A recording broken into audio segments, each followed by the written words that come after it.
السلام عليكم. صلي على الحبيب قلبك يا طيب، ان شاء الله تكونوا بخير. مع نصيحه جات في قلبي دركا، واحد الكلمه حبيت نقولوا. اتصل بيا واحد الاخ سمانه هذه، هو جاي جديد هنا لبريطانيا، عنده 3 شهور ولا 4. يقول جزار وكان يخدم في البلاد لاباس به. تعرف على زوج خاوه هنايا جزارين، وهو من بعد شجعوه باش يجي لبريطانيا، دار الفيزا وجا الحمد لله، ما جاش حراق يعني في البوطي ولا. المهم الاخ مسكين ويقول دركا غروا بيا، خدمت شويه بعد حبسوني وراه بلا خدمه. ان شاء الله ربي يفتح على كل واحد ان شاء الله. نصيحه تاعي انه الى وعدك شي واحد في الخارج وقال لك ارواح ونعاونك، وكاين بزاف تسمع حكايات انه جيت للخارج وما رفتش عليا التليفون وطفى عليا وفاميلتي ولقيتها غير في البراني، هذا الكلام كامل انا نحب نجوزو لهيك. ما تبقاش لاصق في التاريخ، طور روحك خلاص، انت وصلت، راك هنا، راك تشوف، راك في الواقع. ما تبقاش تقول وانا وداروا لي، خلاص انسى. طور روحك في اللغه، تعرف على ناس، روح خدم يا لو كان باطل، خدم باطل باش تعلم شويه مهارات زياده. الواحد كي جاي ميكانيسيان ولا جزار ولا اي حاجه، جاي من بلاد واحد اخر، احتمال ناقص في حاجات. وكان ما على باليش وعلاش مثلا قال لك يا ما تغيرت العقليه، ولا نقص الظرافه، نقص الضحك، تبدلوا لي، مانيش عارف واش صرا بيناتهم، كل واحد وظروفه. انا حبيت نحكي برك باللي كل واحد وظروفه، لا يكلف الله نفسا الا وسعها.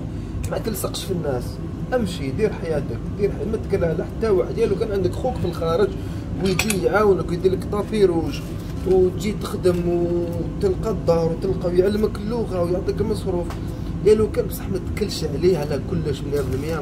ماشي ماهوش ضامن لك اي حاجه، ما كاش حاجه ضمانه مضمونه في الخارج.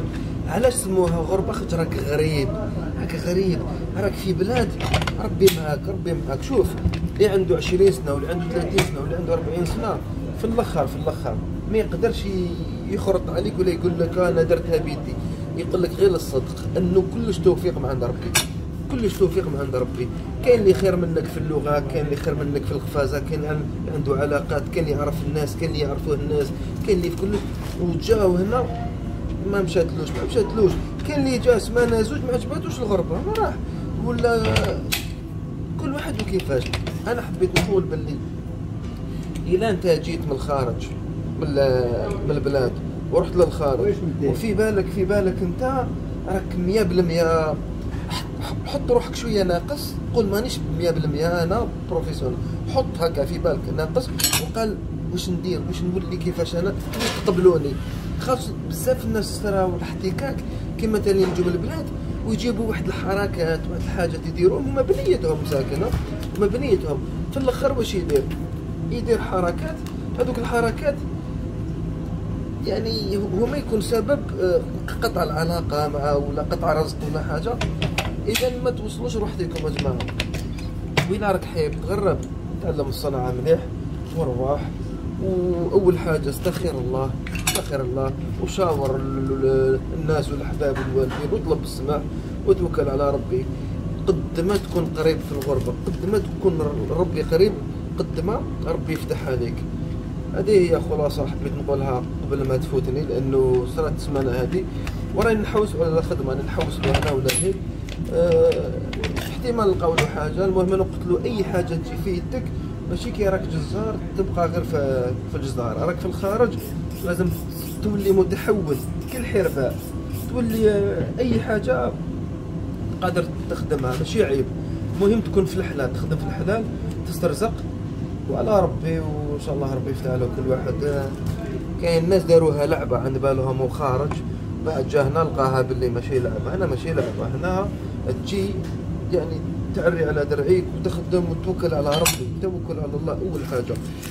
ان شاء الله ربي يفتح على كل مؤمن، واللي عنده بلاده، واللي عنده رزق مليح في بلاده وعنده حقوق ما يتغربش. هذا واش نقول لكم، خاص تجي هنا من بعد تولي تبكي على بلادك ثاني. سلام.